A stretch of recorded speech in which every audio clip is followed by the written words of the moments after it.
think there's a definite exhilaration that you receive when you're able to conquer somebody. Boxing, of course, the ultimate is the knockout, where the man goes down, out, and you did it. And that's a tremendous feeling of power.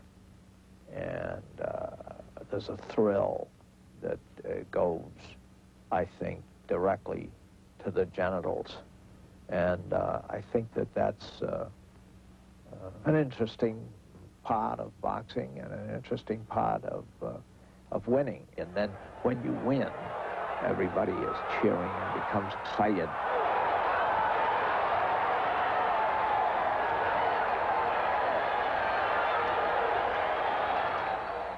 And I think that that shows that that is a basic elemental part of human nature.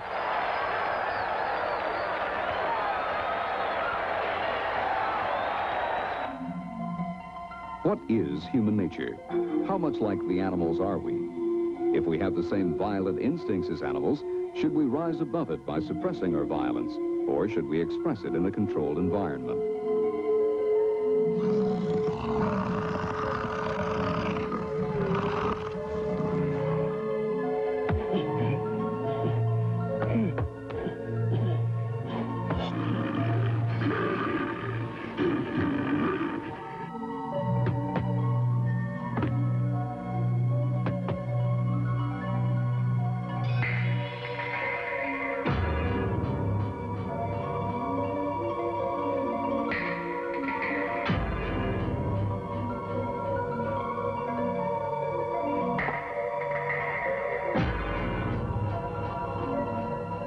I absolutely believe that when those two people come together to see who's going to win, I don't think it's a far-fetched thing at all. It's the caveman type of thing, and perhaps the woman is waiting as a prize.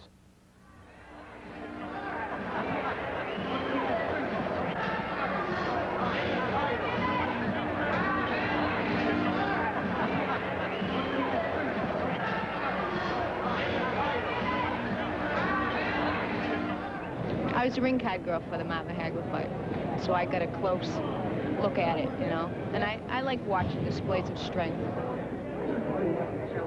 Looking up to a young man that's in good condition and appealing to them as far as young ladies are concerned, I think. And the kind of the toughness of these young men, you know, that macho thing that they have with the young men. I think that's what the appeal is, actually.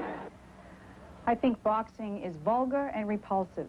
It promotes violence, it glamorizes male dominance, and it contributes to the oppression of women. Living Dangerously will continue in a moment on A&E. More respectable that the Marquis of Queensberry introduced a new set of rules in 1867.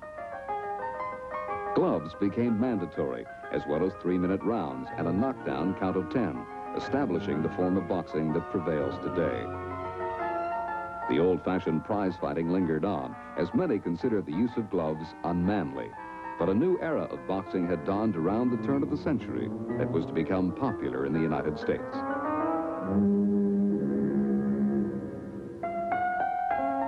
America's first national sports hero was John L. Sullivan.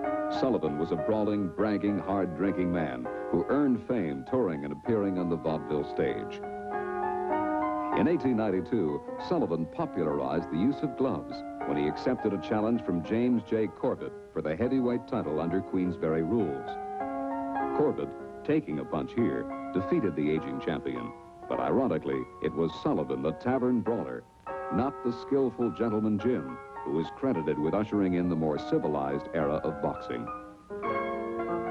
America was a bustling, rough and tumble world which readily accepted boxing as a symbol of individual struggle in a society of conflicting cultures. Victory was the source of great ethnic pride. Boxing has still suffered difficulty in the 20th century, however, weathering storms of protest over fight fixing, corruption, and brutality. But it has always risen on the shoulders of great champions. Jack Dempsey, the Manasseh Mauler. When younger, he was the first to describe the ferocity that made him champion, calling it killer instinct.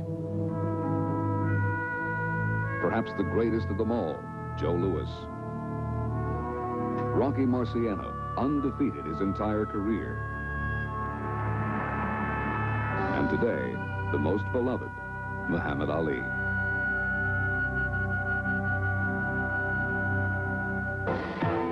Recent major influences on boxing have been television and medical science. Television has brought boxing to a wider audience, but in so doing has publicized its moments of brutality, raising greater concern over the safety of a sport some people call barbaric.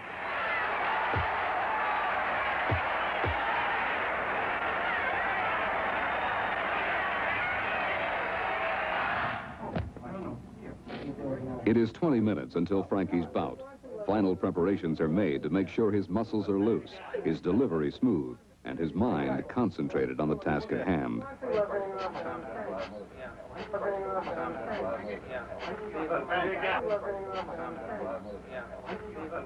In boxing, the purpose of the encounter is for one boxer to hit the other one and hurt the other one, scoring points and, if possible, scoring a knockout. The brain, which is a soft mass within the skull, does not move as fast as the skull itself when the head is hit with a fist. The fist hits, the skull moves immediately. The brain lags a bit, and then it glides and swirls. And brain fibers are torn, brain cells die, small blood vessels are torn, little hemorrhages occur, whether or not the person is knocked out or suffers a technical knockout. And this then repeats itself hundreds of times, perhaps thousands of times, as blows are rained upon the head, each time causing a little bit of brain damage, which accumulates and accumulates and accumulates. Well, of course, I can't argue with a neurosurgeon. I mean, he can baffle me with his science very easily, so I can only accept that what he says is true. I mean, you haven't got to be, haven't got to have a degree in medicine to know that boxing is dangerous. It is very dangerous. There have been very serious injuries through boxing. There have been even deaths. But at the moment, because it is legal, it is controlled to the best of our ability. There are medical safeguards taken at all times. Obviously, accidents will happen. It happens in hang gliding, happens in motor racing, happens in our rugby, which is similar to your American football. It will happen in all physical contact sports. It is very misleading for a person to feel comfortable just because there's a physician at ringside. Once acute brain damage has occurred, the physician at ringside isn't going to be able to do anything helpful of real substance for that person. In addition, a physician at ringside is irrelevant in terms of chronic brain damage. Chronic brain damage is happening whether or not you're seeing it occur. It may take years to discover it. And you can't prevent it in any way that's known, short of abolishing the boxing or abolishing blows to the head as part of boxing reform.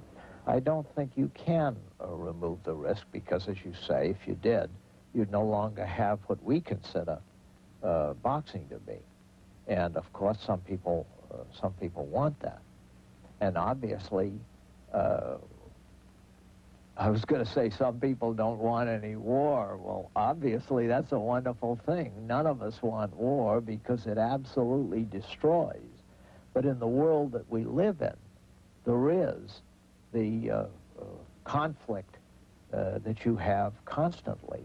And that, to me, boxing perhaps epitomizes that conflict without, hopefully, somebody giving their life for that, although occasionally they do.